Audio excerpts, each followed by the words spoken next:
How we doing YouTube? It's your friendly gamer, SmartEntity here. Today we're going to have a quick look at the new tactical alert called Revenge.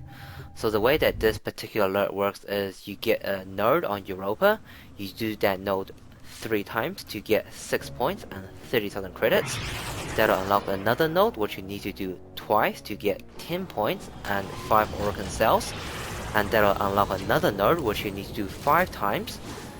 And that'll give you 20 points and a Organ Catalyst, and that'll unlock the final node which you need to do 5 times more to get your 30 points and your emblem.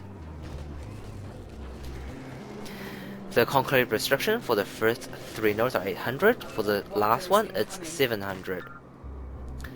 Now when I first got the email for this alert, the email really implied the stealth type mission, but it's really not. It is a standard capture type mission.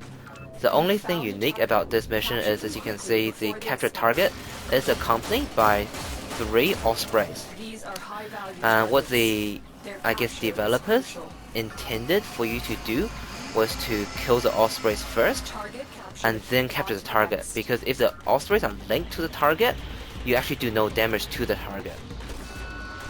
Now one thing that is actually quite annoying is that the ospreys or the target have a energy lich side effect, in that you pretty much get an energy drain. So let's just undo this panel first.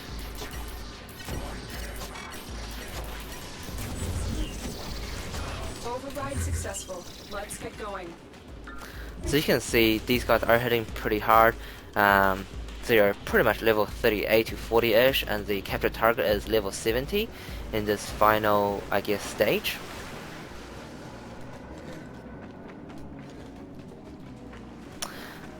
So yeah, so basically all these guys have a energy lich side effect, and because of that I'm going to, basically have to depend on things like,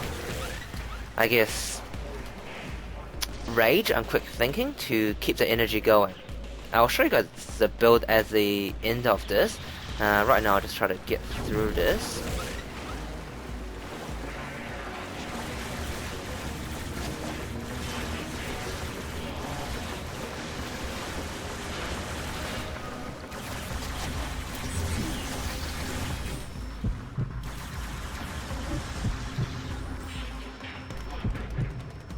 Okay, I think I will cheat here and use a health restore, because it's pretty embarrassing dying while making a video.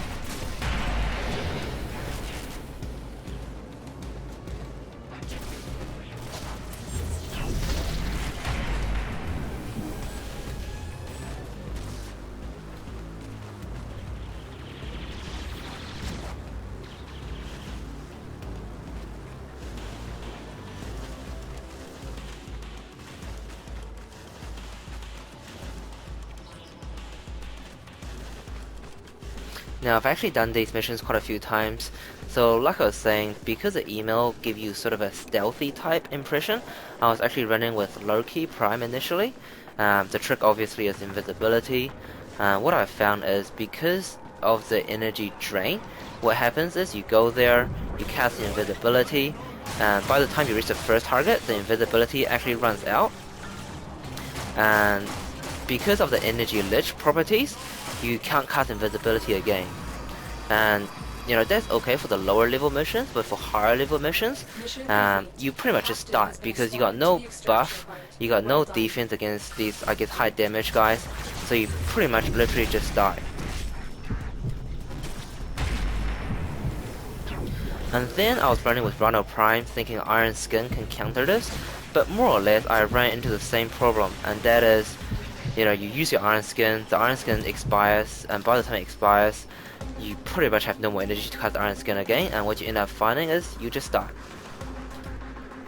And finally I was running with Limbo. Now Limbo was the frame that I thought would be ideal for this particular mission type, just because I thought, you do Rift Walk, and then by the time you get to the target, you do Banish, get the target, get out. But unfortunately, when you use Banish, the target is still linked to the ospreys. And while you're in Riftwalk, you can only try to damage the, capture target, but you can't damage the osprey. So it's actually extremely counterproductive to use Limbo. So finally, as you can see here, I've decided to go with Nyx, which is, I would say, the best frame, just because one single push of number 3, i.e. Chaos, that delinks all the Ospreys, allowing you to obviously target or attack the capture target without worrying about Ospreys. It makes it very streamlined and very easy.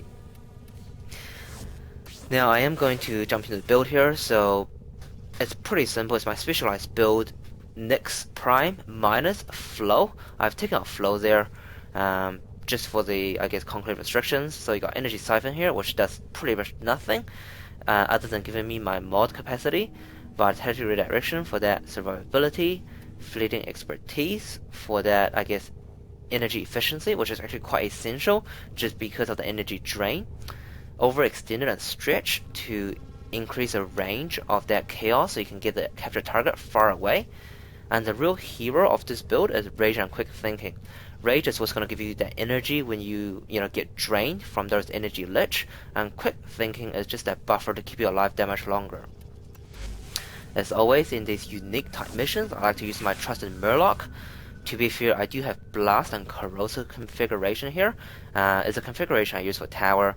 Obviously, if you want to be optimized for Corpus, you want to switch the mouse around so you have Gas and Magnetic.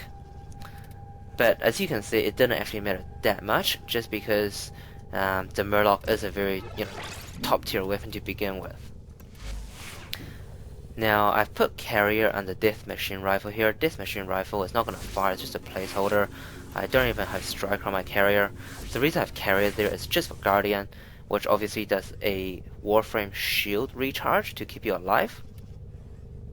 And these remaining mods are just to keep the Carrier alive, to allow it to cast Guardian. Operator, so all in all, pretty simple.